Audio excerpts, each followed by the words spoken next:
चलिए आज अपना AWS डेवऑप्स का डे 1 है, जिसके अंदर अपन AWS डेवऑप्स के इंट्रोडक्शन के बारे में डिस्कस करेंगे। प्लस हम लोग ये भी डिस्कस करेंगे कि ये जो आपका कोर्स है AWS डेवऑप्स का, इसका ड्यूरेशन कितना होगा, इसके अंदर अपन क्या क्या टॉपिक्स कवर करने वाले हैं और कौन से इसके अंदर प्रोजेक्ट्स होंगे। ठीक है, सबसे पहले मैं इसकी ड्यूरेशन की बात करता हूँ। तो आपका जो AWS डेवऑप्स का ड्यूरेशन रहेगा ये आपका 2 मंथ का होगा। ठीक है, कोशिश करेंगे थोड़ा सा कम टाइम में कवर करने की, क्योंकि जितना जल्दी सीख लेंगे अपन उतनी जल्दी मार्केट में अपन जॉब के लिए एलिजिबल हो जाएंगे, राइट। तो थोड़ा सा टाइम कम करने की कोशिश करेंगे, बट इसमें ये नहीं होगा कि अपन टाइम कम करने के चक्कर में क्वालिटी या कंटेंट को कम करेंगे। ठीक है, क्योंकि मैंने जो ड्यूरेशन 2 मंथ का रखा है बहुत सोच समझ के रखा है, क्योंकि कंटेंट बहुत बड़ा है। दूसरी चीज़, इसके अंदर अपन 2 प्रोजेक्ट कवर करने वाले हैं। एक आपका जो प्रोजेक्ट होगा वो होगा 3 टियर आर्किटेक्चर सेटअप का। ठीक है,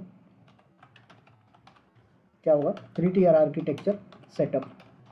उसके बाद नेक्स्ट जो आपका होगा प्रोजेक्ट वो होने वाला है आपका how to migrate AWS to Azure cloud. ठीक है, how to migrate AWS EC2 to Azure VM। तो आपके पास AWS के अंदर एक सर्विस होती है EC2 इंस्टांस करके, उस EC2 इंस्टांस को अपन क्या करेंगे, अज़ोर वर्चुअल मशीन में कन्वर्ट करेंगे। तो ये एक आपका माइग्रेशन होगा, तो इसको कैसे करेंगे ये चीज़ अपन कवर करेंगे। ठीक है, अब बात करते हैं कि इसके अंदर सर हमारा कोर्स कंटेंट क्या होने वाला है। तो थोड़ा सा मैं आप लोगों को दिखा देता हूँ, वैसे तो मैंने आप लोगों को दे दिया था, बट एक बार फिर भी शेयर कर देता हूँ कि आपका इसके अंदर कोर्स कंटेंट क्या होगा। देखिए, सबसे पहले अपन क्लाउड के फंडामेंटल्स पढ़ेंगे। उसके बाद क्लाउड की जो कंप्यूट सर्विसेज है, मतलब जो सर्वर रिलेटेड सर्विसेज हैं, EC2 instance, elastic load balancer, auto scaling, elastic beanstalk, lambda function, ये सब पढ़ेंगे। फिर स्टोरेज सर्विस पढ़ेंगे जिसके अंदर S3, EBS, EFS, FX, storage gateway, ये सब पढ़ेंगे। उसके बाद नेटवर्किंग पढ़ेंगे जिसके अंदर आपका BPC, route table, NAT gateway, internet gateway, security, VPC peering, transit gateway, site to site VPN, direct connect, private link, ये चीज़ें कवर करेंगे। फिर आपका DNS रिलेटेड सर्विसेज कवर करेंगे। फिर यहाँ पर IAM की सर्विस होगी, डेटाबेस की सर्विस होगी। ये जो इतना पार्ट आपको बताया, ये डेटाबेस, ये 7 तक, इसको हम लोग AWS क्लाउड का टॉपिक कवर करते हैं। क्या बोलते हैं? AWS क्लाउड, या फिर यूँ कहें कि कोई AWS क्लाउड एडमिन बनना चाहता तो वो इतनी सर्विसेज पढ़ लेता, that is the sufficient for them. ठीक है, अब यहाँ से स्टार्ट होता आपका AWS डेवऑप्स का पार्ट। तो डेवऑप्स के अंदर आपका कंटेनर का कॉन्सेप्ट आता है, फिर कुबरनेटिस, फिर CI/CD, फिर गिटहब, फिर उसके बाद AWS ऑर्गेनाइजेशन। अब ये जो स्टार्ट हो रहा है AWS organization and control tower, ये AWS की AI सर्विसेज स्टार्ट हो गई। फिर यहाँ पर सिक्योरिटी सर्विसेज हैं, AI ML की सर्विसेज हैं, डेटा एनालिटिक्स की सर्विसेज हैं, कम्युनिकेशन सर्विसेज हैं, ऑटोमेशन की सर्विसेज हैं, कॉस्ट मैनेजमेंट की सर्विसेज हैं। फिर यहाँ पर प्रोडक्शन के लिए जो प्रोजेक्ट्स वगैरह बनाते हो आप, वहाँ पर क्या कैसे कॉन्फ़िगर करते हो, ये बात करेंगे। फिर इंटरव्यू एंड ट्रबल शूटिंग से रिलेटेड चीज़ें अपन को देखेंगे। तो ये जो कोर्स है आपका, ये बहुत ही अमेजिंग होने वाला है। इसकी जो फ़ी है मैंने 4500 रुपये बहुत कम रखी हुई है। ठीक है, 4500 रुपये में इतना लार्ज लेवल का कंटेंट आपको कोई नहीं पढ़ाएगा। ठीक है, तो इसीलिए इसका जो ड्यूरेशन है मैंने कितना 2 मंथ्स का रखा हुआ है। ठीक है, कोशिश करेंगे थोड़ा सा कम टाइम में हो जाए, 1.5 महीने के आसपास, बट नहीं होगा तो भी टेंशन नहीं लेना है, क्योंकि अगर कम टाइम में आप ज़्यादा चीज़ें नॉलेज गेन करने की कोशिश करोगे तो क्या होगा कि जो आपके टॉपिक्स हैं वो स्किप होंगे। तो हम क्या करेंगे, टॉपिक को स्किप नहीं होना है, भले ड्यूरेशन आपका थोड़ा सा बढ़ जाए चलेगा, कोई प्रॉब्लम नहीं। समझ में आया Durgesh sir, Ashish ji and Siraj sir? ठीक है, तो हम बात करते हैं इसके अंदर सबसे पहला, व्हाट इज़ क्लाउड कंप्यूटिंग। ठीक है, अब जरा समझते हैं क्लाउड कंप्यूटिंग क्या होता है, कितने टाइप के क्लाउड होते हैं, फिर इसके अंदर सर्विस डिप्लॉयमेंट मॉडल कौन कौन से होते हैं, फिर बात करेंगे ग्लोबल इंफ्रास्ट्रक्चर की, फिर शेयर्ड रिस्पॉन्सिबिलिटी मॉडल, फिर प्राइसिंग एंड बिलिंग्स के बारे में। ठीक है, सबसे पहले समझिए आप लोग कि क्लाउड जब हमारे पास नहीं था तब क्या होता था। ठीक है, अब देखो इसमें से ना कुछ चीज़ें ऐसी होंगी जो आपने पढ़ रखी होगी, तो थोड़ा ऐसा लगेगा कि बोरिंग टाइप का है या फिर ये हमने पढ़ रखा है। तो देखो, एक तो रिपीट होने से आपका रिवीजन हो जाएगा। दूसरी चीज़ क्या है कि अगर मैं उस टॉपिक को स्किप करूँगा तो मेरा फ्लो टूट जाएगा। इसलिए मैं जो चीज़ें जो बता रहा हूँ, अगर आती है तो अच्छे से सुन लो, नहीं आती है तो फिर तो अच्छे से सुनना ही है, राइट। तो आज से 10 साल 15 साल पहले की बात करते हैं, जब 2010 और 12 की बात है, ठीक है। उस टाइम पे क्लाउड आ गया था, बट कंपनियां इतनी ज़्यादा क्लाउड पे माइग्रेट नहीं हुई थी, खुद को माइग्रेशन नहीं कर पाई थी।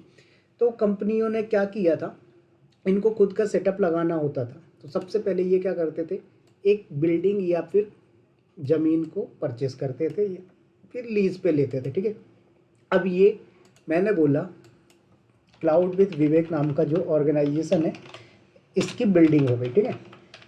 क्या हो गई, क्लाउड विद विवेक नाम की जो ऑर्गेनाइजेशन है, ये उसकी बिल्डिंग हो गई।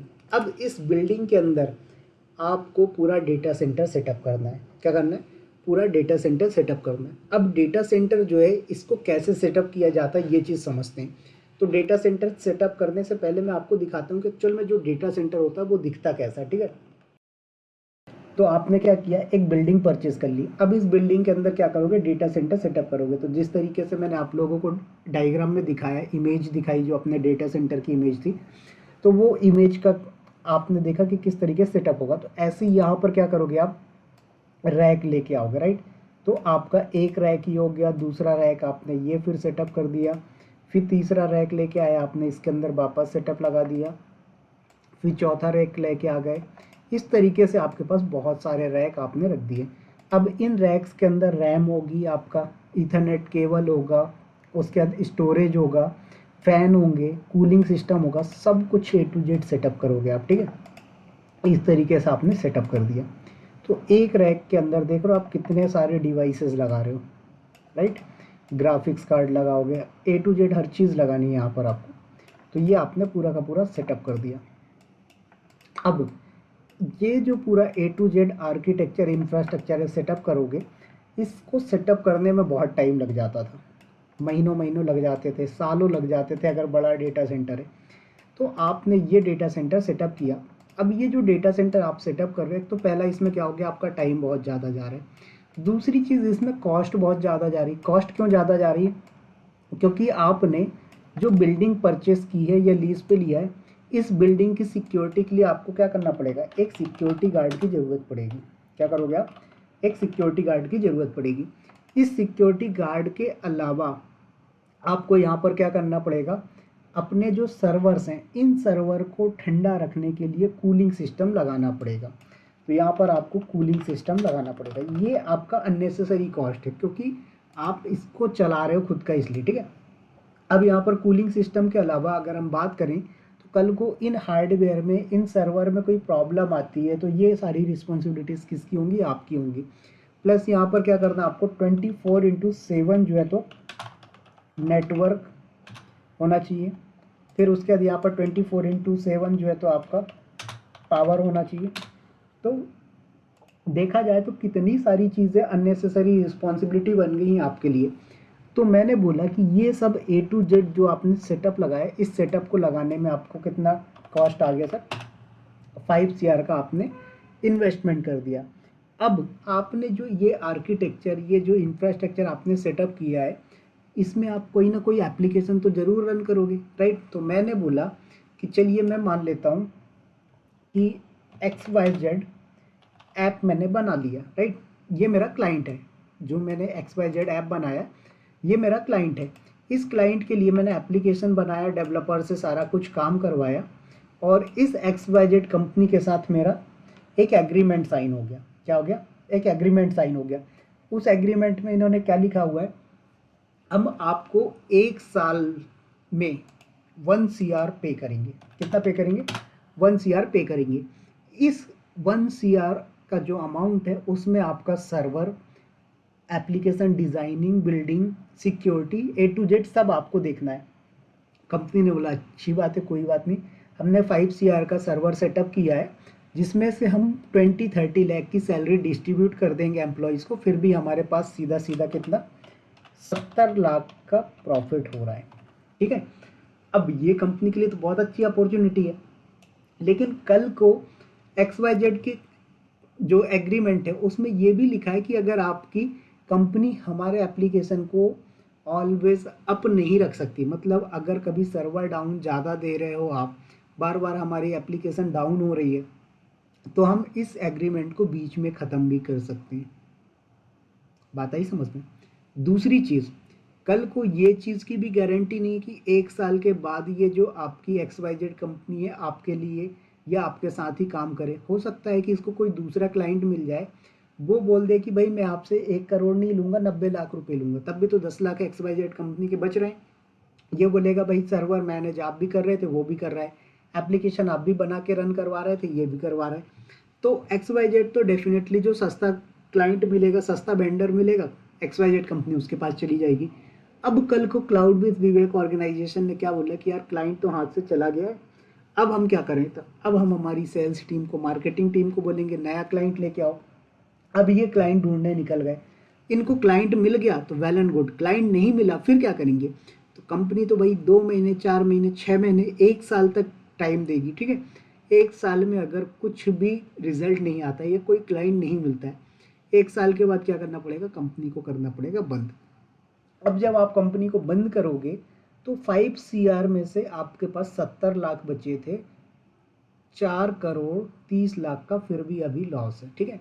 अब आप यहाँ पर जो infrastructure, architecture, data centre setup किया आपने, इस पूरे को सेटअप करने के लिए आपने 5 CR लगाए थे। 5 CR में से मैं कहता हूँ इसको अगर रीसेल भी करते हो आप तो 2 करोड़ और आ गए आपके पास, मतलब 2 CR आपके पास और रिटर्न आ गए। तो ओवरऑल देखा जाए तो 3 CR आ गया, फिर भी आपके पास 2 CR का क्या हो गया? लॉस हो गया। क्या हो गया सर? 2 करोड़ का लॉस आपके पास हो गया। तो ये तो एक बहुत ही क्रिटिकल, बहुत ही बड़ी प्रॉब्लम आ गई हमारे सामने।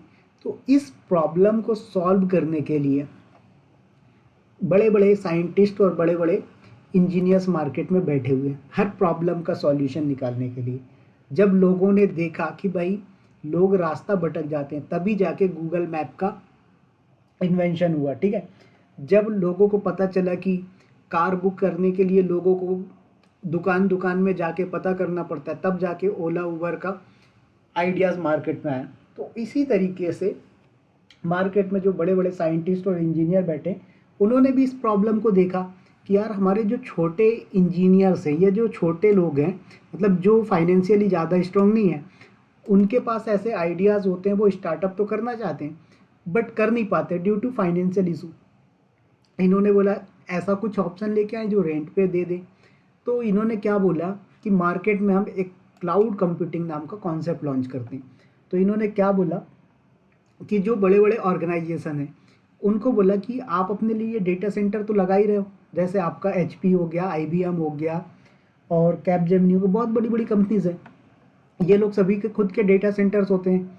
तो कंपनी ने, जो ऑर्गेनाइजेशन है NIST, national institute of technology, तो इसने क्या बोला इस ऑर्गेनाइजेशन ने कि भाई आपका जो डेटा सेंटर यूज़ करो ना, अगर इसमें कोई स्पेस बचता है तो आप इसको लोगों को रेंट पे दे सकते हो, इसमें गवर्नमेंट को कोई प्रॉब्लम नहीं है। बस क्या करना है कि सिक्योरिटी और प्राइवेसी जो गवर्नमेंट्स कॉम्प्लाइंसेस होते हैं उनको फॉलो करना है। तो इन्होंने बोला ठीक है, तो मार्केट में आया AWS क्लाउड। कौन आ गया? AWS क्लाउड आ गया। अब AWS क्लाउड ने क्या बोला कि भाई हम यहाँ पर अपनी सर्विस, अपना सर्वर सेटअप करते हैं और आप लोगों को रेंट पे प्रोवाइड करवाएंगे। तो इन्होंने बोला आपको AWS का सर्वर लेना है, आप EC2 नाम की सर्विस क्रिएट कर लो। आपको स्टोरेज लेना है, EVS वॉल्यूम बना लो। आपको यहाँ पर जो है तो स्टैटिक वेबसाइट वगैरह डिप्लॉय करनी है या फिर बैकअप के लिए रखना है, S3 बकेट बना लो। आपको वर्चुअल डेटा सेंटर बनाना है, VPC क्रिएट कर लीजिए। उस नेटवर्क को स्मॉल पार्ट्स में डिवाइड करना है, सबनेट बना लीजिए। इस तरीके से क्या हुआ, इसने सारी सर्विसेज को रेंट पे देना स्टार्ट कर दिया। अब इसके पीछे जो भी चीज़ें टेक्नोलॉजी यूज़ हुई, API वगैरह, वो सब इनके इंजीनियर्स करते रहते हैं। तो इन्होंने बोला कि अब आपको क्या करना है, जितना यूज़ करोगे उतना पे करना है। पे एज यू गो मॉडल दिया आपने इसको, मतलब जितना यूज़ करोगे आप उतना ही अमाउंट आपको पे करना है, इसके अलावा कुछ भी नहीं करना। तो यहाँ पर एडवांटेज क्या हुआ कि मान लीजिए ये क्लाउड विद विवेक जो ऑर्गेनाइजेशन है, ये अपना खुद का डेटा सेंटर सेटअप ना करके AWS क्लाउड यूज़ कर रहा होता, तो इसके सामने एक एडवांटेज था। एडवांटेज क्या था 1 साल तक इसने XYZ के साथ एग्रीमेंट किया है। 1 साल का जो AWS का बिलिंग आता वो आता 30 लाख, ठीक है। 30 लाख बिलिंग आ गया। 30 लाख का इसने क्या कर दिया, यहाँ पर सैलरी दे दिया। फिर भी इसके पास 40 लाख का प्रॉफिट हुआ। कल को क्लाइंट चला भी जाता है तो क्लाउड विद विवेक ऑर्गेनाइजेशन को ये टेंशन नहीं लेना है कि मैं लॉस में जाऊंगा या मैं अपने इंफ्रास्ट्रक्चर का क्या करूं। क्यों? क्योंकि जब तक का इसको यूज़ करना था तब तक का यूज़ करके उसका रेंट पे कर दिया इसने AWS वालों को। अब कल को क्लाइंट आता है तो ये वापस से कंटिन्यू करेगा AWS क्लाउड। अगर नहीं आता है तो AWS क्लाउड को बोल देगा भाई मैं बंद कर रहा हूँ, मैं रिसोर्सेज टर्मिनेट कर रहा हूँ, डिलीट कर रहा हूँ। तो इस तरीके से मार्केट में जो तो क्लाउड कंप्यूटिंग का कॉन्सेप्ट आया। तो AWS के बाद लोगों ने देखा कि यार ये तो बहुत अच्छा बिजनेस है, राइट। तो मार्केट में आ गया अजोर क्लाउड, फिर गूगल क्लाउड, ओरेकल क्लाउड, बहुत सारे क्लाउड आ गए मार्केट में। अगर मैं आपको दिखाऊं यहाँ पर गूगल में तो टोटल क्लाउड प्रोवाइडर आपके, total cloud computing providers in world, ठीक है। देखो कितना डेटा आता है आपके पास। ये तो रेशो दे रहा है टोटल नंबर ऑफ,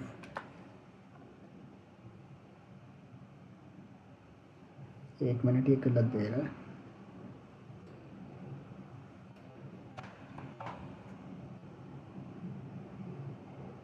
देखो ये क्या बोल रहा है, there is no single official count of cloud provider but Wikipedia list approximately 300 plus cloud provider. मतलब आज के टाइम पे 300 से 400 कंपनियां ऐसी हैं जो क्लाउड कंप्यूटिंग की सर्विस प्रोवाइड करवा रही हैं आपको। तो यहाँ पर लोगों ने क्या देखा, भाई प्रॉफिट हो रहा है तो AWS के बाद अजोर आया, अजोर के बाद गूगल क्लाउड, उसके बाद ओरेकल क्लाउड आ गया, IBM का खुद का क्लाउड है, न्यूटेनिक्स क्लाउड आ गया है। तो मार्केट में बहुत सारे क्लाउड प्रोवाइडर हैं, राइट।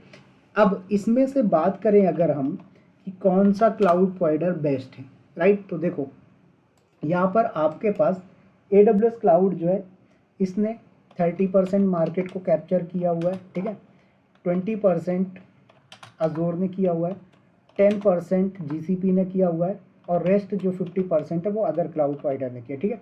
ये अभी का डेटा आ रहा है। इससे पहले की अगर मैं बात करता हूँ तो 70% कंपनी क्या कर रही थी, AWS यूज़ कर रही थी, फिर अजोर, GCP,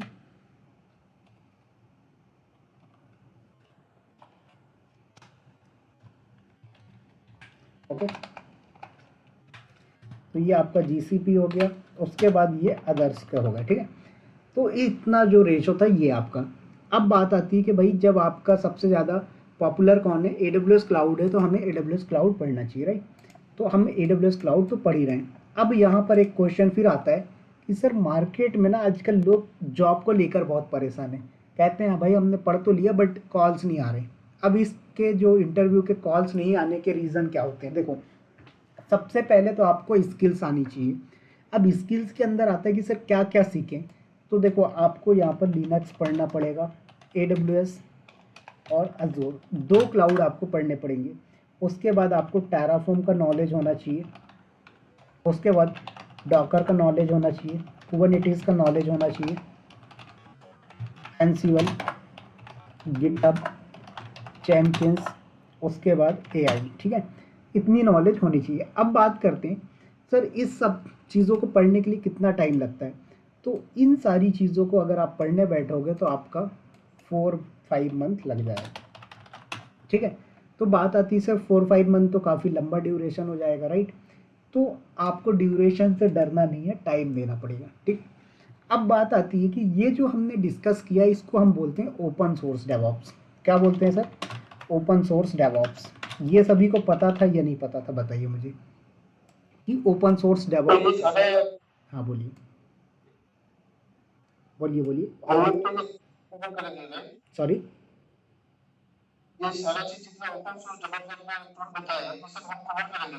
हाँ तो हम जो कवर करेंगे वो AWS डेवऑप्स करेंगे, ना कि ओपन सोर्स डेवऑप्स, ठीक है।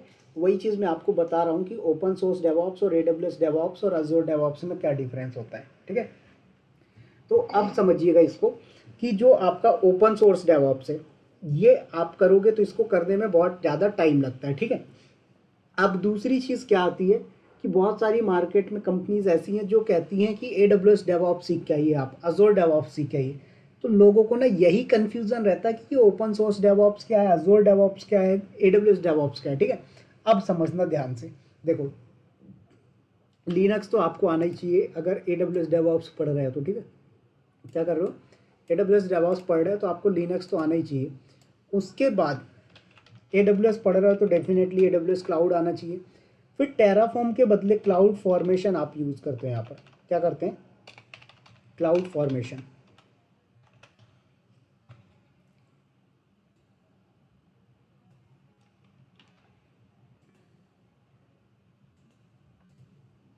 यहाँ पर टेराफॉर्म के बदले आप क्या करोगे, क्लाउड फॉर्मेशन यूज़ करोगे। फिर डॉकर के बदले यहाँ पर AWS क्या बोलता है कि आप दूसरे की सर्विस यूज़ करने जा रहे हो, इससे अच्छा आप क्या करिए, हमारा ECS elastic container service use करिए।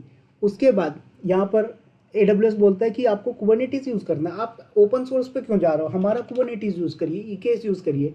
फिर उसके बाद यहाँ पर आपका गिटहब आता है, एनसिबल आता है, जेनकिंस आता है, तो डॉकर सॉरी गिटहब एनसिबल जेनकिंस आते, तो AWS क्या बोलता है, इन सब पे आपको क्यों जाना, आप हमारी सर्विसेज यूज़ करिए ना। यहाँ पर ये बोल रहा है कि आप यहाँ पर CI/CD के लिए हमारी कोड कमिट सर्विस यूज़ करिए, कोड बिल्ड यूज़ करिए, राइट। तो इन सर्विसेज को आप यूज़ करिए हमारी।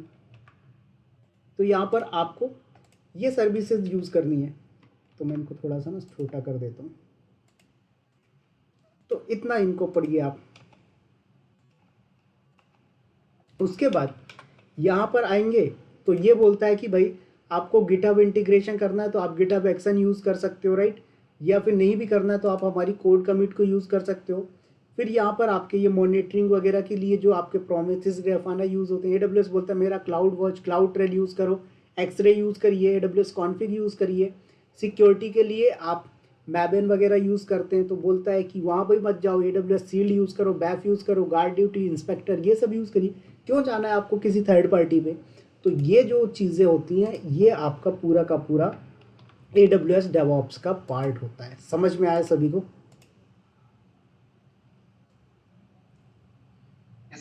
ठीक है, तो हम कवर करने वाले हैं किसको, AWS डेवऑप्स को। अब उसके बाद ऐसे ही AWS के अलावा मार्केट में एक और डिमांड आती है किसकी, अजोर डेवऑप्स की। ठीक है, तो जो आपका अजोर डेवऑप्स है उसके अंदर भी यही सीन आता है कि अजोर क्लाउड वाला अपनी सर्विसेज देता है। अजोर क्लाउड कहता है भाई आपको क्यों AWS का इलास्टिक कुबरनेटिस यूज़ करना है, क्यों आपको AWS का कंटेनर यूज़ करना है, आप मेरा यूज़ करो ना, आप क्यों थर्ड पार्टी पे जा रहे हो। तो इस तरीके से जो मार्केट में आता है ये आपका अजोर डेवऑप्स आ जाता है। अब एक क्वेश्चन आता है सर इनमें डिफरेंस क्या होता है। ठीक है, अभी तो इतना बेसिकली समझ में आया कि AWS अपनी सर्विस देता है तो AWS डेवऑप्स हो गया, अजोर खुद की सर्विसेज देता है तो अजोर डेवऑप्स हो गया, और जो टूल्स आप ओपन सोर्स यूज़ करते हैं ये आपके ओपन सोर्स डेवऑप्स हो गए। बट इनमें क्या डिफरेंस होता है ये समझना है। एक सिंपल सा एग्जांपल देता हूँ, बहुत प्यार से समझ में आ जाएगा। मान लीजिए कि आपको ये बोला जाए कि आपको पिज़्ज़ा खाना है। कितने तरीके हैं पिज़्ज़ा खाने के, मुझे ये बताइए, आपके पास पिज़्ज़ा कैसे कैसे आ सकता है, कोई बता सकता है मुझे?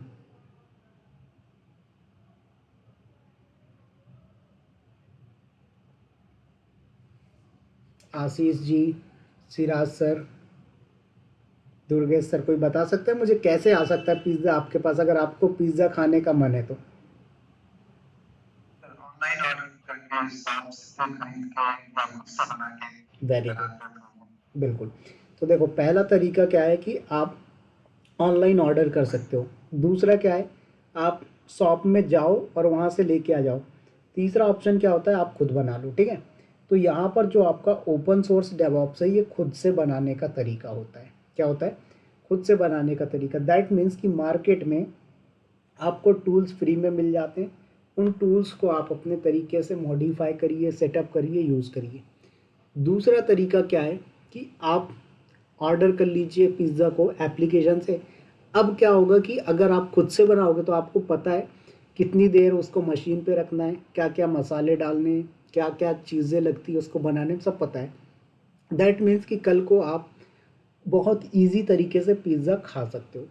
लेकिन वहीं पर अगर आपसे बोला जाए कि आप ज़ोमैटो से, स्विगी से या डोमिनोज से ऑर्डर कर रहे हो या लापिनोज से ऑर्डर कर रहे हो, तो आपको कुछ नहीं पता कि कैसे बनाया गया, आपको सिर्फ इतना पता है कि मैंने ऑर्डर कर दिया, राइट। ऐसे ही होता है।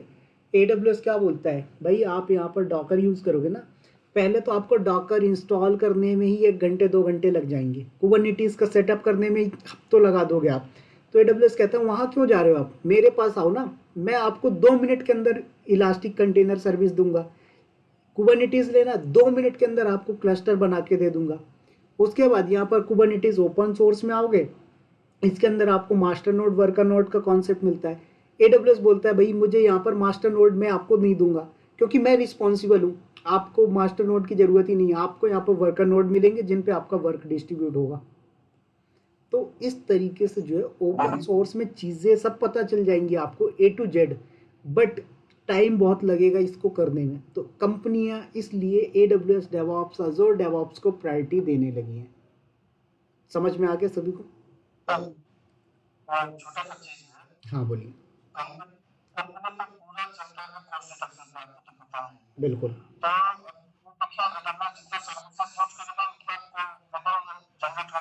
बिल्कुल।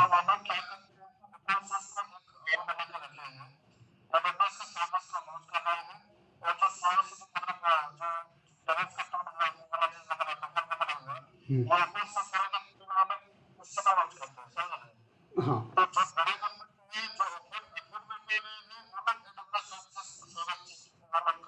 बिल्कुल। जो आपका छोटा स्टार्टअप कंपनी होता है वो ओपन सोर्स टूल्स ही यूज़ करते हैं, ठीक है। अब जैसे मैं एक एग्जांपल देता हूँ, कभी आप लोगों ने ना तो सुना होगा ना देखा होगा, आपका सेंटोस ऑपरेटिंग सिस्टम नाम सुना है ना आप लोगों ने, जो कि एक रेड हैट का ही वर्जन है, ठीक है। तो आपका जो रेड हैट है ये क्या है, इंटरप्राइज वर्जन है, मतलब इंडस्ट्री पे यूज़ होता है। और जो सेंटोस है ये क्या, आपका कम्युनिटी, मतलब घर के लिए फ्री में देता है। कभी आप एक्सपेक्ट भी नहीं कर सकते प्रोडक्शन के एप्लीकेशंस आपके सेंटोस ऑपरेटिंग सिस्टम पे चला रहे हैं लोग। तो आपको जो स्टार्टअप या छोटी कंपनीज होंगी वहाँ पर आपको ओपन सोर्स डेवऑप्स ही यूज़ करने को मिलेगा, ठीक है। जो बड़ी कंपनीज हैं वहाँ पर AWS डेवऑप्स, अज़ोर डेवऑप्स मिलेगा। अच्छा, दूसरी चीज़ इसमें एक चीज़ और आती है कि ये भी मैंडेटरी नहीं होता है कि आपको जो स्टार्टअप कंपनी है वहाँ पर ओपन सोर्स ही मिलेगा। क्यों? क्योंकि ओपन सोर्स के अंदर ना प्रॉब्लम्स बहुत आती हैं। तो कंपनी क्या कहती है, यार मुझे ना सिर्फ सर्वर की तो चार्ज पे करने, मेरे फालतू के एम्प्लॉयज़ तो हायर नहीं करने, क्योंकि एम्प्लॉयज़ हायर करूँगा काम खत्म हो जाएगा, उसको बैठा के सैलरी देना है। तो इसलिए कंपनियां क्या कहती हैं, हमें तो सिर्फ चीज़ों को रन करना है और रन करने के हम पैसे पे कर देंगे, बट हमें अननेसेसरी एम्प्लॉयज़ के सैलरी नहीं पे कर पाएंगे। तो एक इसका ये भी रीज़न है कंपनी का कि AWS डेवऑप्स और अज़ोर डेवऑप्स पे मूव हो रही हैं, ठीक है। दूसरी चीज़ क्या होता है कि आपके जैसे क्लाउड कंप्यूटिंग यूज़ कर रहा हो, तो क्लाउड कंप्यूटिंग के अंदर जो इनके टूल्स होते हैं ना, जो डेवऑप्स की सर्विसेज हैं, ये बहुत इजीली इंटीग्रेट कर जाती हैं। लेकिन यही चीज़ आप अज़ोर डेवऑप्स के साथ इंटीग्रेट करो या ओपन सोर्स डेवऑप्स के साथ इंटीग्रेट करो AWS की सर्विसेज को या क्लाउड को, तो बहुत प्रॉब्लम्स होती है। तो इसलिए कंपनियां जो है तो इसको प्रीफर कर लेती हैं, सारी सर्विसेज नहीं करती AWS डेवऑप्स की या अज़ोर डेवऑप्स की, बट 30-40% AWS डेवऑप्स की सर्विसेज यूज़ होंगी, बची हुई आपकी जो है तो वो अलग यूज़ होती हैं। तो इस तरीके से कंपनी में डेवऑप्स के ऊपर डिमांड आती है। समझ में आया सभी को?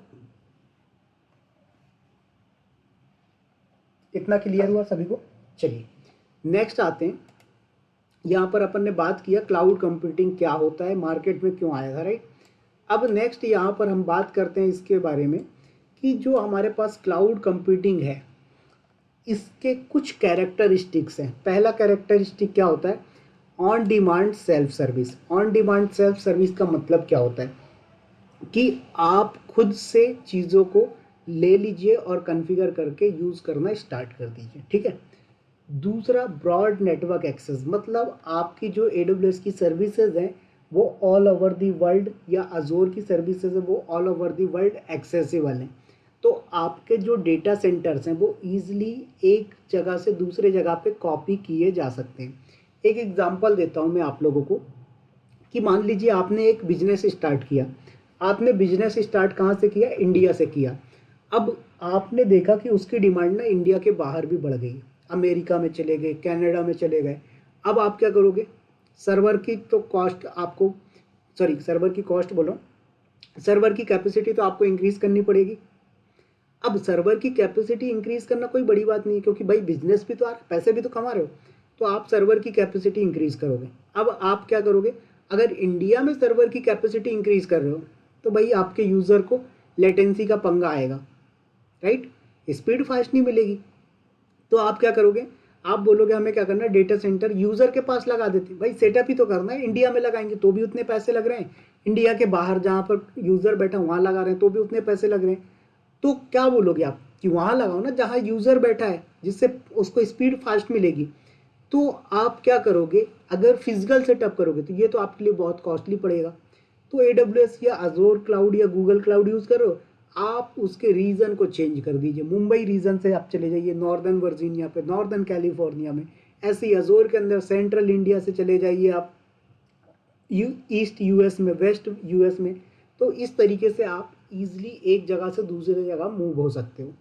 उसके बाद आपके जो रिसोर्सेज हैं, रिसोर्स की कैपेसिटी कब आपको इंक्रीज करनी पड़ जाए, कब डिक्रीज करनी पड़ जाए, ये आपको नहीं पता, क्योंकि आपके ये बिजनेस के ऊपर डिपेंड करेगा। अचानक रात को 2 बजे फ्लिपकार्ट पे कोई ऑफर आ गया, आपके यूज़र्स बहुत ज़्यादा बढ़ जाएंगे। 1000 वाली चीज़ 100 रुपये में मिल रही है, यूज़र इतने आ जाएंगे, आपका एप्लीकेशन डाउन कर जाएगा, क्रैश कर जाएगा। तो आपको इंस्टेंटली क्या करना है? आपका जो रिसोर्सेज है उसको स्केल अप स्केल डाउन करना है। तो आप क्या करोगे? यहाँ पर क्लाउड आपके लिए बेस्ट ऑप्शन है। यही चीज़ अगर आप क्लाउड यूज़ नहीं कर रहे होते तो क्या करते? आपको फिर मार्केट जाना पड़ता, परचेज करके लाते, कॉन्फ़िगर करते, या फिर एडवांस में बाय करके रखते। तो ये सारी प्रॉब्लम्स थी जिनको मार्केट में क्लाउड कंप्यूटिंग वालों ने ख़त्म कर दिया। समझ में आया आशीष जी, सिराज सर एंड दुर्गेश जी? चलिए ठीक है, नेक्स्ट आते हैं इसके अंदर। तो यहाँ पर एग्जाम्पल दिया है, ये एग्जाम्पल बाद में समझाऊंगा। अभी समझो हमारे पास जो क्लाउड होता है वो कितने टाइप के होते हैं। 3 तरीके के क्लाउड होते हैं, एक पब्लिक क्लाउड होता है, दूसरा प्राइवेट, तीसरा हाइब्रिड। ठीक है, पब्लिक क्लाउड क्या होता है? Infrastructure is owned and manage by a third party provider and shared across customers. इसका एग्जाम्पल पब्लिक क्लाउड का AWS, Microsoft Azzur, Google cloud. ये लोग क्या करते हैं? खुद का एक इंफ्रास्ट्रक्चर सेटअप करते हैं और उस इंफ्रास्ट्रक्चर का जो मैनेजमेंट है वो थर्ड पार्टी कंपनीज करती हैं, जैसे AWS हो गया, अजूर हो गया, गूगल क्लाउड हो गया। तो इन्होंने इंफ्रास्ट्रक्चर खुद का सेटअप किया और इसको मैनेज भी यही लोग कर रहे हैं, बस आपको कस्टमर्स के साथ ये क्या करते हैं? शेयर करते हैं। तो आपका जब पब्लिक क्लाउड यूज़ करते हो तो इसके एडवांटेज क्या होते हैं? No hardware management, highly scalable, cost effective for startup. तो अभी हमने देखा कि भाई अगर आप क्लाउड कंप्यूटिंग यूज़ कर रहे हो तो आपके लिए कॉस्ट कितना ज़्यादा मैटर करता है, राइट? स्केलेबल, हाईली, अब बहुत ईजिली तरीके से इसको स्केल अप स्केल डाउन कर सकते हो। कोई भी हार्डवेयर की टेंशन ही नहीं लेनी है कि आपका EC2 इंस्टांस जो है वो चल रहा है, बैकएंड में कोई हार्डवेयर में दिक्कत तो नहीं है, कोई टेंशन नहीं, सब उनकी टीम बैठी है वो मैनेज कर रहे हैं। ठीक है, तो ये सारी चीज़ें क्या है? आपका पब्लिक क्लाउड है। दूसरा आता है प्राइवेट क्लाउड। अब ये जो प्राइवेट क्लाउड है इसमें क्या होता है? जो इंफ्रास्ट्रक्चर है वो डेडिकेटेड होता है किसी सिंगल ऑर्गेनाइजेशन के लिए। जैसे ये आपका ऑन प्रीमाइज हो गया या hosted by a provider but isolated. जैसे मान लीजिए मैंने बोला, कल को इंडियन गवर्नमेंट बोल दे कि भाई मुझे ना एक प्राइवेट क्लाउड चाहिए, तो AWS वाला क्या करेगा? एक डेडिकेटेड डेटा सेंटर आइसोलेशन बना के इंडियन गवर्नमेंट को दे देगा और उस क्लाउड के अंदर कोई अदर कस्टमर नहीं होगा। तो ये आपका प्राइवेट क्लाउड हो गया। या फिर इंडियन गवर्नमेंट क्या करे? खुद का सेटअप लगा दे। जैसे आप इतने बैंकिंग सेक्टर्स देख रहे हो, ये सब बैंकिंग सेक्टर क्या करते हैं? ये प्राइवेट क्लाउड यूज़ करते हैं, ये पब्लिक क्लाउड यूज़ नहीं करते ड्यू टू सिक्योरिटी रीज़न। ठीक है, अब इसमें क्या होता है? सिक्योरिटी हाई मिलती है, कंट्रोल पूरा मिल जाता है, बट थोड़ा सा एक्सपेंसिव होता है। देखो यहाँ पर एग्जांपल में बाई चांस लिखा हुआ भी है, bank often use private cloud for sensitive financial data. तो जो आपके बैंकिंग सेक्टर्स वगैरह होते हैं ये प्राइवेट क्लाउड यूज़ करते हैं। और सिंपल सी डेफिनेशन है कि जो आपका सिंगल ऑर्गेनाइजेशन यूज कर रहा है वो आपका प्राइवेट क्लाउड हो गया। समझ में आया सभी को? नेक्स्ट आता है आपके पास हाइब्रिड क्लाउड। अब जो हाइब्रिड क्लाउड है ये पब्लिक एंड प्राइवेट क्लाउड का कॉम्बिनेशन होता है। अब इसमें क्या होता है कि जो आपका सेंसिटिव डेटा है, जो इंपॉर्टेंट डेटा है वो प्राइवेट क्लाउड में रखते हैं और जो आपके एप्लीकेशंस होते हैं वो पब्लिक क्लाउड में रन हो रहे होते हैं।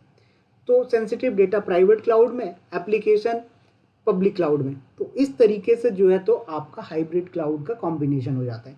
जैसे यहाँ पर एक एग्जांपल दे देता हूँ। कल को क्या होता है, स्टेट बैंक कहता है कि भाई मुझे तो लोगों को ना बहुत अच्छी फैसिलिटी देनी है, कभी सर्वर डाउन नहीं होना चाहिए।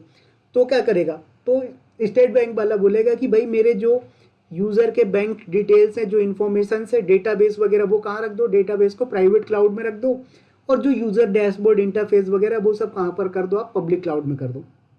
तो इस तरीके से हाइब्रिड क्लाउड यूज किया जाता है। समझ में आया? यहाँ पर देखो एक एग्जाम्पल भी दिया हुआ है। अ health care company stores patient data in private cloud, use AWS for analytics and processing. तो जो एनालिटिक्स और प्रोसेसिंग है उसके लिए AWS क्लाउड यूज कर रही है, और यूजर का डेटा जो है, जैसे उसको कौन सी बीमारी है, उसका नेम क्या है, उसका एड्रेस क्या है, उसके ट्रीटमेंट में क्या क्या चीज़ें हुई, सारी इन्फॉर्मेशन होती है। जो हेल्थ केयर कंपनीज होती हैं उनका डेटा क्या करेगी गवर्नमेंट या कंपनीज, इसको प्राइवेट क्लाउड में रख देगी। तो इस तरीके से जो है तो आपका ये private cloud, sorry hybrid cloud use होता है।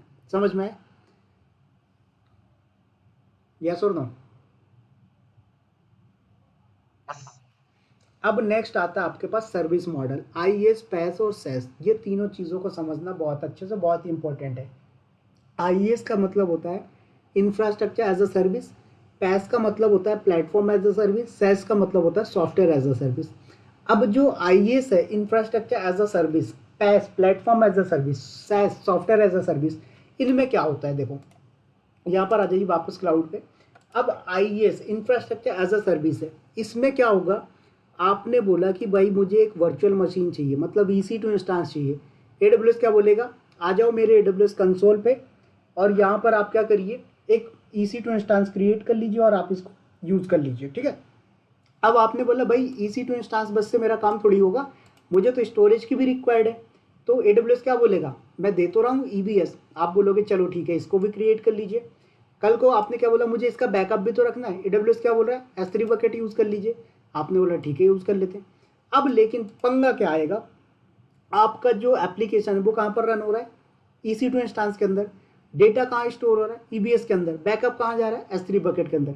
कल को आपका अगर कोई डेटा चोरी हो जाए, यहाँ से कोई अगर यूजर आपके EC2 इंस्टांस को SSH के थ्रू, RDP के थ्रू एक्सेस कर ले, तो इसमें AWS रिस्पॉन्सिबल नहीं है। क्यों? क्योंकि AWS क्या बोल रहा है, भाई मैं रिसोर्सेज के पैसे ले रहा हूँ आपसे। अब ये रिसोर्स आपका जो यूजर नेम पासवर्ड बनाया था, वो यूजर नेम पासवर्ड कोई चोरी करके ले गया तो मेरी रिस्पॉन्सिबिलिटी नहीं है इसमें। अगर कोई मेरे AWS के अकाउंट के अंदर हैक कर ले या मेरे क्लाउड को हैक कर ले तो मैं रिस्पॉन्सिबल हूँ। लेकिन आपने जो इंफ्रास्ट्रक्चर सेटअप किया, इसके अंदर कोई बंदा अगर घुस जा रहा है या आपके यूजर ने पासवर्ड को चोरी कर ले रहा है तो ये आपकी रिस्पॉन्सिबिलिटी है। तो IaaS के अंदर जो इंफ्रास्ट्रक्चर एज अ सर्विस, इसके अंदर कंट्रोल तो बहुत मिलता है बट रिस्पॉन्सिबिलिटी भी कस्टमर्स की बहुत ज़्यादा होती है। समझ में आया? यहाँ पर दूसरा आता है प्लेटफॉर्म एज अ सर्विस। अब प्लेटफॉर्म एज अ सर्विस के अंदर अगर बात करें तो AWS से आपने क्या बोला, मुझे एक एप्लीकेशन रन करना है। AWS बोलेगा बिल्कुल रन कर लीजिए। आप बोलोगे कि भाई मुझे क्या करना है, AWS बोलता आ जाओ मेरे पास, मैं इलास्टिक बीन स्टॉक देता हूँ। क्या करता हूँ, इलास्टिक बीन स्टॉक देता हूँ। अब इस इलास्टिक बीन स्टॉक के अंदर क्या होता है, AWS बोलता है ना तो आपको सर्वर मैनेज करना है, ना बैकअप की टेंशन लेना है, ना सिक्योरिटी की टेंशन लेना है। आप मेरे AWS में अकाउंट क्रिएट करिए और अकाउंट के अंदर आके आप इलास्टिक बीन स्टॉक सर्विस को सर्च करिए और उस इलास्टिक बीन स्टॉक के अंदर आइए आप। और इलास्टिक बीन स्टॉक को जब आप क्रिएट करोगे तो उस टाइम पे आपसे पूछेगा कि आप अपना कोड कहाँ से अपलोड करना चाहते हो। लोकल सिस्टम पे रखा हुआ है आपके, वहाँ से अपलोड कर रहे हो, या कोई गिटहब का या S3 बकेट का कोई URL है वहाँ से आप अपने एप्लीकेशन का कोड दोगे। आपको बस इतना सा काम करना और कर देना अपलोड। AWS बैकएंड में load balancer, auto scaling, DNS management सारी चीज़ें कर लेगा। तो तो यहाँ पर आपका ये जो पंगा आया, ये जो फीचर मिला, इसको कहते हैं हम लोग प्लेटफॉर्म एज अ सर्विस। इसमें आपको प्लेटफॉर्म मिल रहा है, आपको कुछ भी टेंशन नहीं लेना है। थर्ड नंबर पे आता है सॉफ्टवेयर एज अ सर्विस। जो आपकी जीमेल है वो आपकी सॉफ्टवेयर एज अ सर्विस है, कुछ भी नहीं करना उसमें, आपको सारी चीज़ें आपको AWS दे देगा, या फिर कुछ अदर सर्विस पे जाइए, जैसे ओला उबर हो गया, ये भी आपके सॉफ्टवेयर एज अ सर्विस है। कुछ कर रहे हो क्या, आप कैब लेके आए, कार खरीद के लाए, आपने बोला मुझे ओला उबर में चलाना है, ओला उबर वाले कुछ बोलते हैं क्या कि आपको पहले एप्लीकेशन डाउनलोड करना है, डाउनलोड करने के बाद उसमें डेटा सेंटर बनाना है, बैकअप रखना है, कुछ नहीं करना। क्या बोलता है, आप तो अपना मोबाइल नंबर डालो, अकाउंट क्रिएट करो, बैकएंड में हम सब बैकअप वैकअप सब रखेंगे। कल को आपका मोबाइल चोरी हो जाएगा, आप वापस से ऐप को डाउनलोड करके इंस्टॉल करिए और रन करिए, आपको मोबाइल नंबर डालना है, हम आपको वापस से एक्सेस दे देंगे। तो बैकएंड में हम सब मैनेज कर रहे हैं। तो ये आपका सॉफ्टवेयर एज अ सर्विस होता है। तो जितने भी क्लाउड प्रोवाइडर हैं, यहाँ पर ना एक इंटरव्यू वाला कभी कभी क्वेश्चन पूछता है कि आपका जो IaaS, PaaS और SaaS मॉडल है, ये क्या आपके सिर्फ AWS क्लाउड के मॉडल है? नहीं, आप किसी भी क्लाउड कंप्यूटिंग में जाएंगे, आपको तीनों में सेम मॉडल मिलेंगे। IaaS model, infrastructure as service, platform as a service और सॉफ्टवेयर एज अ सर्विस, तीनों मॉडल आपको देखने को मिलेंगे। चाहे आप AWS क्लाउड यूज़ करो, अजोर क्लाउड यूज़ करिए, गूगल क्लाउड या न्यूटन, कुछ भी यूज़ करिए, सभी के अंदर ये चीज़ देखने को मिलेगी। समझ में आया आशीष जी, दुर्गेश जी एंड सिराज सर? चलिए ठीक है। तो यहाँ पर इस तरीके से जो है तो आपका क्या होता है, IaaS, PaaS और SaaS होता है। अब यहाँ पर एग्जांपल समझ लो थोड़ा डॉक्यूमेंटेशन के फॉर्मेट में। इसमें क्या बोल रहा है कि अगर आप IaaS, infrastructure as a service use करते हो, तो ये क्या करता है, आपको वर्चुअलाइज कंप्यूटिंग रिसोर्स प्रोवाइड करवाता है, जिसके अंदर आप ऑपरेटिंग सिस्टम को मैनेज करते हो, एप्लीकेशन को मैनेज करते हो, सिक्योरिटी कॉन्फ़िगरेशन। अब इसमें प्रोवाइडर क्या करेगा, हार्डवेयर नेटवर्किंग वर्चुअलाइजेशन, मतलब बैकएंड में मैनेज कर रहा है। Example EC2 instance, EBS, BPC, ये क्या हो गए आपके IaaS के एग्जाम्पल हो गए। यहाँ पर देखो इसने बोला एग्जाम्पल में कि आपने एक EC2 इंस्टांस लॉन्च किया, तो लिनक्स इंस्टॉल करना है या विंडोज़, ये आप चूज़ करोगे। वेब सर्वर कॉन्फ़िगर करना है, आपकी रिस्पॉन्सिबिलिटी। एप्लीकेशन डिप्लॉय करना है, आपकी रिस्पॉन्सिबिलिटी। बट इसमें कंट्रोल भी आपके हाथ में ज़्यादा है। तो ये आपका क्या हो गया, IaaS मॉडल। दूसरा आता है platform as a service, PaaS model. इसमें क्या बोल रहा है कि आप क्या मैनेज करोगे, सिर्फ आपके एप्लीकेशन का कोड। AWS क्या मैनेज करेगा, operating system, run time, infrastructure.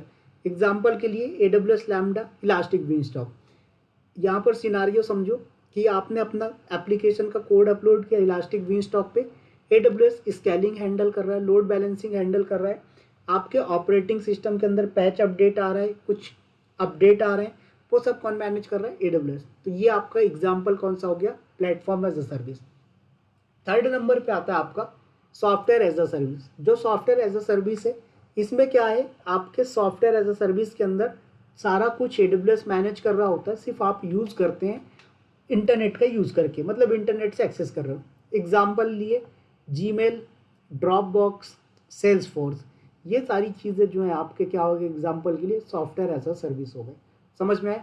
Cost की थोड़ा सा बात करें, यहाँ पर कंट्रोल की बात करें, तो आपका जो IaaS मॉडल है ये सस्ता होता है, प्लेटफॉर्म एज अ सर्विस थोड़ा सा कॉस्टली होता है, और सॉफ्टवेयर एज अ सर्विस जो है वो सबसे ज़्यादा कॉस्टली होता है।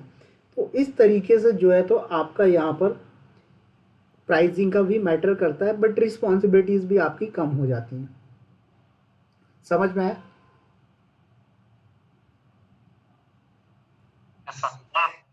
चलिए नेक्स्ट आते हैं AWS ग्लोबल इंफ्रास्ट्रक्चर।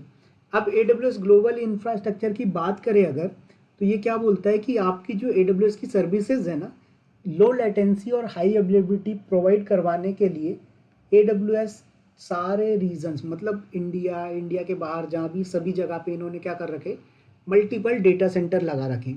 और ये जो आपके डेटा सेंटर्स हैं इनको हम लोग क्या बोलते हैं, रीजन्स बोलते हैं। क्या बोलते हैं, रीजन्स। और एक रीजन के अंदर इन्होंने मल्टीपल छोटे छोटे डेटा सेंटर्स लगा रखे हैं, जिसे हम लोग क्या बोलते हैं, अवेलेबिलिटी जोन्स बोलते हैं। ठीक है। तो यहाँ पर बच्चे मतलब बंदे कंफ्यूज होते हैं, रीजन क्या है, अवेलेबिलिटी जोन क्या है, इसको समझो। AWS क्या बोलता है, मुंबई रीजन। क्या बोलता है, मुंबई रीजन। अब इस मुंबई रीजन के अंदर मल्टीपल डेटा सेंटर्स होंगे। एक डेटा सेंटर इन्होंने क्या कर दिया, वैशाली में रख दिया, ठीक है। आप लोग दिल्ली लोकेशन से अगर बिलोंग करते होंगे तो पता होगा, ठीक है। दूसरा लोकेशन इन्होंने क्या कर दिया, इन्होंने बोला गाज़ियाबाद में रख देते हैं या फिर गुड़गांव में रख देते हैं। तो कल को अगर कोई नेचुरल डिजास्टर होता है या मैन मेड डिजास्टर होता है या कोई क्राइसिस आता है तो ये क्या बोलता है कि हमारे AWS डाउन नहीं होगा। एक अभी लेटेस्ट का न्यूज़, अभी ये आपका जो वॉर चल रहा है, इस वॉर में आप लोगों ने न्यूज़ देखा था, जो बहरीन कंट्री है वहाँ के AWS डेटा सेंटर में बॉम्ब फेंक दिया था। देखा था आपने? नहीं देखा? नहीं देखा तो देखो, दिखा देता हूँ आपको।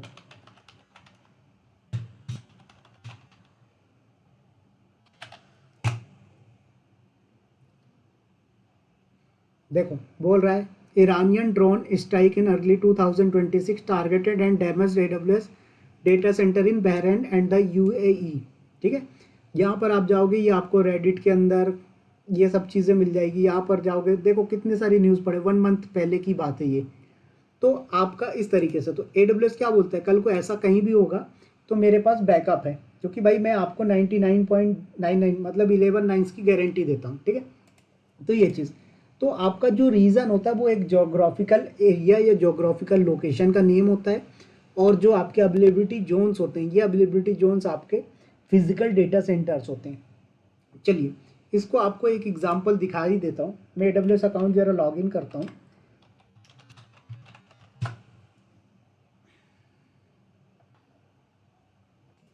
ओके, और यहाँ पर आपको दिखाता हूँ मैं।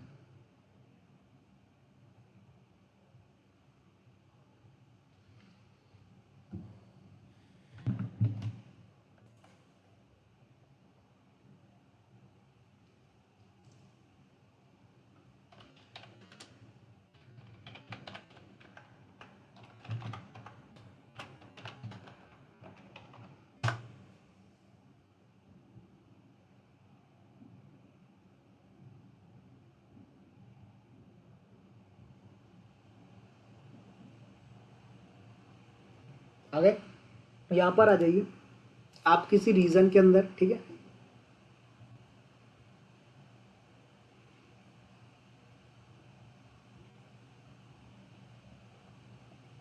इस रीजन के अंदर डैशबोर्ड पे आते हैं अपन।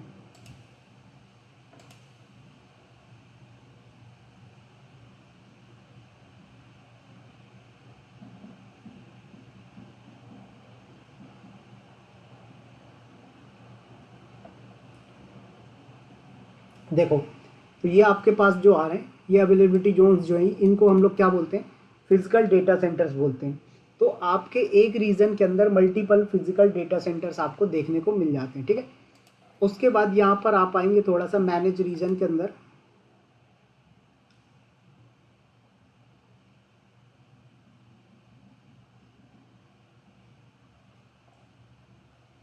परमिशन नहीं है बोल रहा है, 1 मिनट।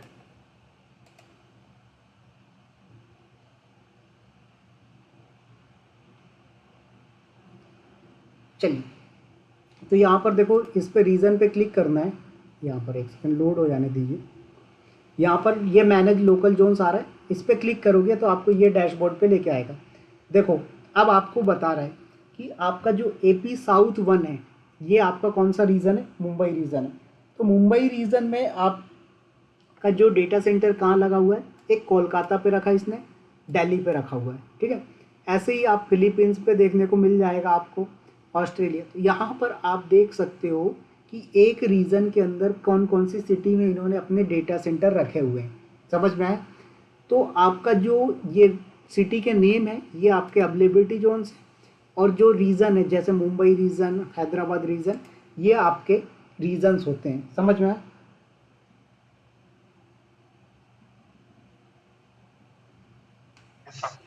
ठीक है, तो ये आपके रीजन्स और अवेलेबिलिटी जोन्स हैं। अब एक और बात करते हैं अपन कि AWS के अंदर अकाउंट के लिए प्रैक्टिस कैसे करोगे, ठीक है। तो आप AWS फ्री टियर का अकाउंट बना लोगे। क्या करेंगे आप, AWS फ्री टियर अकाउंट बना लोगे। इसके लिए 2 रुपीज़ डिडक्ट करता है, ठीक है। और आपका इसमें रुपे कार्ड, वीज़ा, मास्टर सारे कार्ड सपोर्ट करता है। आज से 2 साल पहले की अगर मैं बात करूं तो 2 साल पहले तक AWS सिर्फ मास्टर और वीज़ा कार्ड ही सपोर्ट करता था, रुपए कार्ड सपोर्ट नहीं करता था, ठीक है। दूसरी चीज़, AWS अब पहले क्या होता था, जब आप फ्री टियर अकाउंट बनाते थे तो आपको 1 साल के लिए मिलता था, 1 ईयर के लिए फ्री मिलता था। अब क्या कर दिया इसने, 6 मंथ के लिए फ्री मिलेगा आपको, और आपको 6 मंथ फ्री तो मिलेगा, इसमें क्या बोला, 200 USD आपको मिलेगा, मतलब आपको $200 मिलेंगे। आप इसको 6 महीने के अंदर यूज़ कर लो या फिर मत करो, आपके ये 6 महीने में ऑटोमेटिक $200 ख़त्म हो जाएंगे। अगर यूज़ करोगे तो वेल एंड गुड, नहीं करोगे ऑटोमेटिक ख़त्म हो जाएंगे।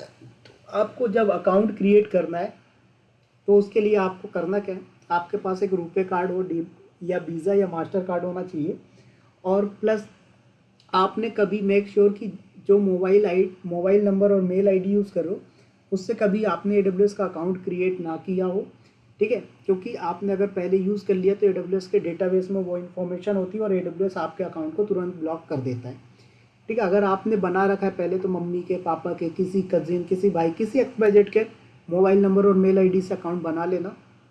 पेमेंट डिटेल आप अपनी भी डाल सकते हो या फिर किसी का भी डाल दो, कभी AWS ऑटोमेटिक आपके अमाउंट पैसे नहीं काटेगा।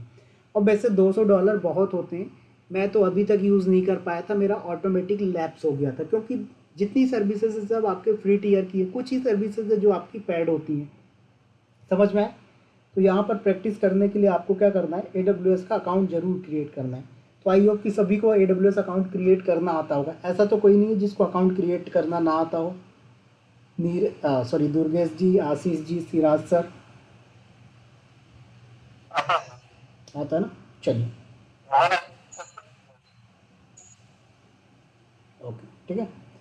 सो यहाँ पर हमने बात किया कि किस तरीके से आप कर सकते हो, ठीक है। कल अपन इसके आगे डिस्कस करेंगे, जहाँ पर अपन बात करेंगे कि इसके अंदर शेयर्ड रिस्पॉन्सिबिलिटी मॉडल में AWS की क्या रिस्पॉन्सिबिलिटी होती है, कस्टमर की क्या रिस्पॉन्सिबिलिटी होती है, और प्लस दूसरी चीज़, ये जो सिलेबस है आपका, ये एग्ज़ाम पैटर्न से भी डिज़ाइन किया गया है, मतलब जो चीज़ें आप पढ़ोगे ये आपके एग्ज़ाम में भी बहुत ज़्यादा हेल्पफुल होने वाली है।